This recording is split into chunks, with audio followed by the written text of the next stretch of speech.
अरे आग लगे, ये भी कोई जिंदगी है। सुबह से चिल्लम चिल्ली पुकार सुन के मैं तो तंग आ गई हूँ। अरे वो भी क्या दिन थे जब मैं गांव में रहा करती थी। पहले बड़ी सुखी थी मैं। पहले मेरी जिंदगी क्या थी और अब क्या हो गई है। शहर में तो लोग भेड़ बकरी की तरह जीते हैं। जीने का असली मजा तो गांव में है। क्यों, क्या हुआ माँ जी? आज गांव की बहुत याद आ रही है आपको? अरे हाँ बहू, शहर का जीना भी कोई जीना है। लोगों की आधी जिंदगी तो सड़कों के ट्रैफिक में निकल जाती है और यहाँ रखा ही क्या है। एक बात कहूँ, दिल्ली शहर अब पहले जैसा नहीं रहा। क्या माँ, जब देखो गांव के गुणगान गाती रहती हो। ठीक है, इस बार ना बच्चों के कॉलेज की छुट्टियों में हम सब गांव चलेंगे, ठीक है? हाँ, ये ठीक है। फिर कुछ दिनों के बाद सारा परिवार अपने गांव चला जाता है। अरे वाह, कितनी ताजी और साफ हवा है, कितनी शांति है यहाँ। चल बहू, अब बढ़िया सा खाना बना दे, मजे से आंगन में बैठ के खाएंगे। सुशीला गांव का माहौल देख बड़ी खुश होती है। 2 दिन के बाद गांव की कुछ औरतें सुशीला के घर आती हैं। बड़े दिनों के बाद गांव आई है सुशीला। हमें तो लगा कि तू शहर जाके गांव को भूल गई। और बतिया, तेरी बहू कैसी है? जरा मिलवा तो उससे। अरे मेरी बहू तो लाखों में एक है। बड़ी किस्मत वाली हूँ मैं जो मुझे जानकी जैसी बहू मिली है। हमेशा मेरी सेवा में लगी रहती है और आज तक कभी पलटकर जवाब नहीं दिया उसने। सुशीला की बातें सुनकर सभी औरतें हंसने लगती है।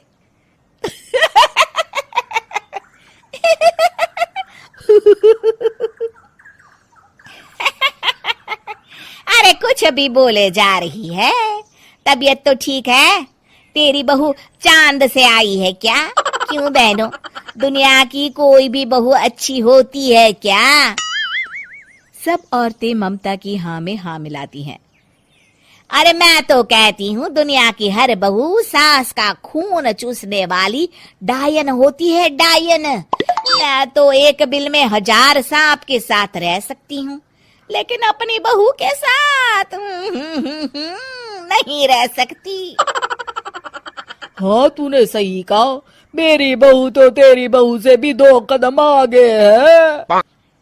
सब औरतों की बातें सुनकर ममता मन ही मन बड़बड़ाती है। अरे ये गांव सुधर गया, लेकिन औरतें नहीं सुधरी। अगर थोड़ी देर और इनकी बेवकूफी भरी बातें सुनूंगी तो मैं सच में पागल हो जाऊंगी।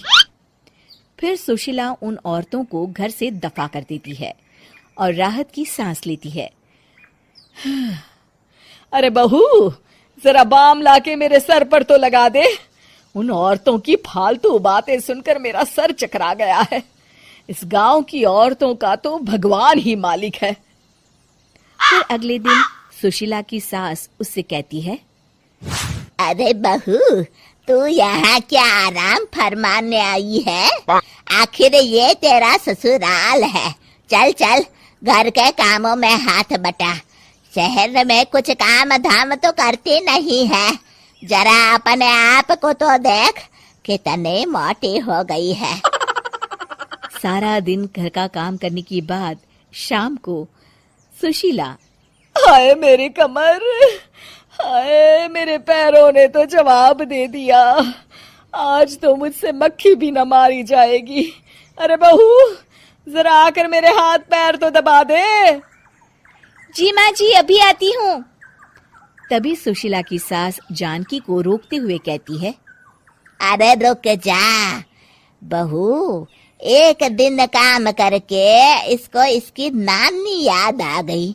हम लोग तो रोज इतना काम करते हैं, कोई जरूरत नहीं इसके हाथ पैर दबाने की।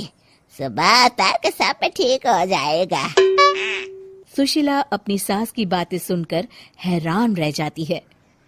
इस तरह धीरे धीरे गांव आने के बाद सुशीला की परेशानी शुरू हो जाती है। फिर एक दिन अरे आज तो मैं कपिल शर्मा देखूंगी क्योंकि आज संडे है। सुशीला जैसे ही टीवी ऑन करती है तभी बिजली कट जाती है।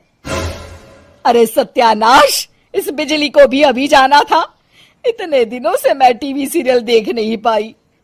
हमारा देश इतनी तरक्की कर रहा है, अरे पता नहीं ये गांव कब सुधरेगा।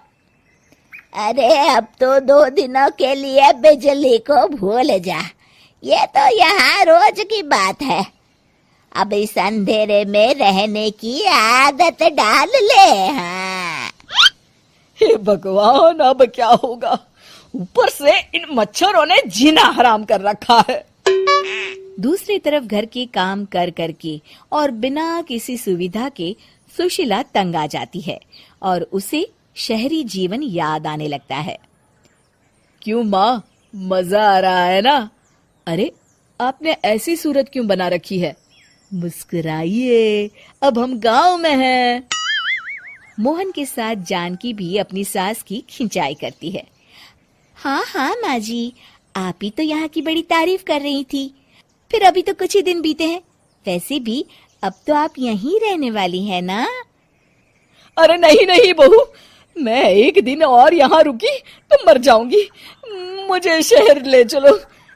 क्या दिन थे, कितनी सुखी थी मैं वहां। ठीक है माँ, हम कल ही वापस शहर चले जाएंगे। इस तरह सुशीला शहर आ जाती है और फिर कभी दोबारा गांव जाने की जिद नहीं करती।